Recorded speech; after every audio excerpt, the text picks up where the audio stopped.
शरीर आयास जननी कर्म इति व्यायाम उच्यते. म्हणजे शरीराला लयबद्ध पद्धतीने दिलेला ताण म्हणजे व्यायाम. शरीराची बळकटी वाढवणे, कार्यक्षमता वाढवण्यासाठी व्यायाम केला जातो.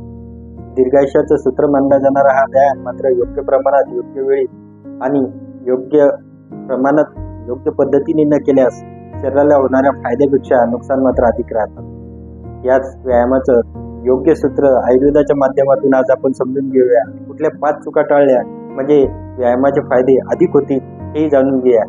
नमस्कार, मी डॉक्टर विशाल राठोड, आयुर्वेदाचार्य. गेली 14 वर्षे आयुर्वेदाची प्रॅक्टिस मी करते.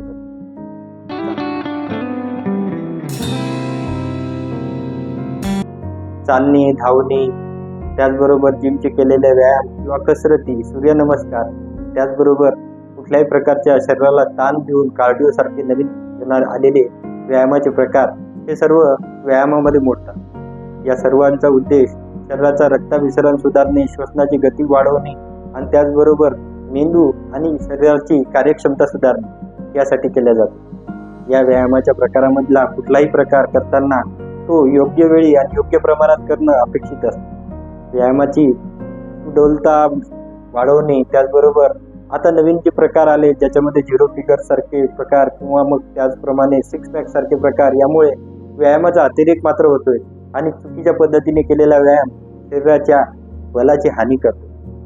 लाघवम कर्म सामर्थ्यम दीप्ताग्नी मेदक्षयम विभक्त घनगात्रत्वम व्यायाम उपजायते. म्हणजे शरीराला हलकेपणा आणणं, कर्म सामर्थ्य वाढवणं, दीप्ताग्नी म्हणजे शरीरामधला अग्नी सुधारणं आणि मेदक्षय म्हणजे शरीरामध्ये अतिरिक्त झालेल्या मेदाचा क्षय करणं, त्याचबरोबर घनगात्रत्व म्हणजे शरीराचा पूर्ण भाग सांभाळणाऱ्या पिंपिकेच्या भागामध्ये मांस घनत्व आणणं आणि त्यामुळे शरीरामध्ये सर्व प्रकारे शरीराची बलवृद्धी करणं. या सर्व क्रिया व्यायामाने फायदे होतात. व्यायामाचे ही सर्व फायदे बघितल्यानंतर आपल्या लक्षात जरूर आलं असेल, पण या व्यायामाचा फायदे मिळवण्यासाठी करताना केल्या जाणाऱ्या 5 प्रकारच्या चुका आहेत. त्यातली पहिली चूक म्हणजे वेळेच्या बाबतीत. व्यायाम करताना केलेल्या चुकीच्या वेळा या व्यायामाचा बलवर्धनाऐवजी बलक्षय करायला कारणीभूत ठरतात. बऱ्याच वेळा मिळेल त्या वेळेला व्यायाम करण्याची सवय बऱ्याच लोकांमध्ये असते. व्यायामाचा योग्य उपयोगासाठी व्यायाम हा सकाळी सूर्योदयाच्या वेळेला केला पाहिजे. शरीरातले जे दोष आहेत, मलमूत्र, ते मोकळे झालेले असतात आणि अशा वेळेस शरीरामध्ये हलकासा दिलेला शरीराला गती ही रक्तप्रवाह सुधारून शरीरातला अग्नी सुधारणे, पाचन सुधारणे या सर्व क्रियेला होते. बऱ्याच वेळा वेळ मिळत नाही म्हणून सकाळच्या ऐवजी लोक जिमचा व्यायाम किंवा कुठल्याही एक्सरसाइजचा व्यायाम संध्याकाळच्या वेळेला करतात, सूर्यास्तानंतर करतात. मात्र हे चुकीचं असतं. शरीरामध्ये सूर्योदयानंतर शरीरातली शक्ती क्षीण झालेली असते, सर्व अवयव थकलेले असतात आणि अशा थकलेल्या अवस्थेमध्ये शरीराला कुठल्याही प्रकारची दिलेला ताण हा शरीराचा व्यायाम न होता एक्झरसाइज न होता एक्झर्शनमध्ये कन्वर्ट होतो, म्हणजे शरीराचा क्षय व्हायला कारणीभूत ठरतो. त्यामुळे रात्रीला किंवा सूर्यास्तानंतर व्यायाम करणं मात्र चुकीचं ठरतं. व्यायाम हा सकाळी अंशापोटी करणं ही व्यायामासाठीची योग्य वेळ आहे. त्यामुळे वेळेच्या बाबतीत पाहायचं झालं तर व्यायाम हा उपाशी पोटीला आणि सकाळच्या वेळेला, सूर्योदयाच्या वेळेला ह्या वेळेला करणं अतिशय योग्य ठरतं. दुसरा ती चूक केली जाते ती वेगांच्या बाबतीत. बऱ्याच वेळा रात्रीला जागरण होतात, त्यामुळे योग्य पाचन झालेलं नसतं, पोट साफ झालेलं नसतं. अशा प्रकारच्या वेळेस म्हणजे शरीरातले मल, मूत्र, शुक्र अशा प्रकारचे जे 14 प्रकारचे वेग सांगितले, सर्दी, या सर्व प्रकारचा वेग हा दाबून ठेवला जातो आणि घाईघाईमध्ये व्यायाम करण्यासाठी म्हणून प्रवृत्त केला जातो. किंवा बऱ्याच वेळा पोट साफ झालेलं नसतं आणि अशाही वेळेस प्राणायाम सारखे श्वसनाचे व्यायाम किंवा वेळ नसल्यामुळे कुठल्याही कारणाने व्यायामाची गती प्राप्त करून दिली जाते. परंतु अशा कुठल्याही प्रकारच्या अशा वेळेला किंवा कुठल्याही शरीरात वेग दाबलेले असताना व्यायाम करणं, यामुळे शरीरात असणारे दोष हे पूर्ण शरीरामध्ये परत पसरतात. त्यामुळे व्यायाम हा वेग धारण करून अजिबात करू नये. तिसरा प्रकार वेगाच्या बाबतीत झाल्यानंतर तिसरा प्रकार जो केला जातो तो आहाराच्या बाबतीत. बऱ्याच वेळा लोकांमध्ये सकाळच्या वेळेला किंवा संध्याकाळच्या वेळेला जेवण झालेलं असतं आणि जेवण झाल्यानंतर व्यायाम करण्याची प्रवृत्ती असते. शरीरात असणारा हा अपपर शरीरामध्ये फेकला जातो, त्यामुळे अपचन, अग्निमांद्यासारखे प्रकार होतात आणि शरीराचं बलवर्धन होण्याऐवजी पाचनाचे त्रास वाढायला लागतात.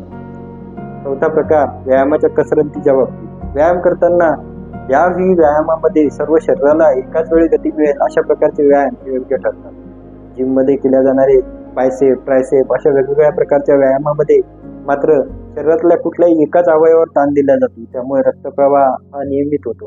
त्यात शरीरात दिनचर्येचा भाग म्हणून असणारा हा व्यायाम मात्र पूर्ण शरीराला एकाच वेळी गती प्राप्त करून देण्यासाठी असला पाहिजे. असं करताना त्यामध्ये सूर्यनमस्कारासारखे व्यायाम हे अतिशय योग्य ठरतात. श्वसनाच्या व्यायामामध्ये सुद्धा योग्य पद्धती म्हणजे योग्य आसनामध्ये करणं आणि त्यावेळी सर्व शरीराला एकाच वेळेस लागवता प्राप्त करून वॉर्मअप सारख्या क्रिया करून नंतर व्यायामाच्या गतीला सुरुवात केली पाहिजे.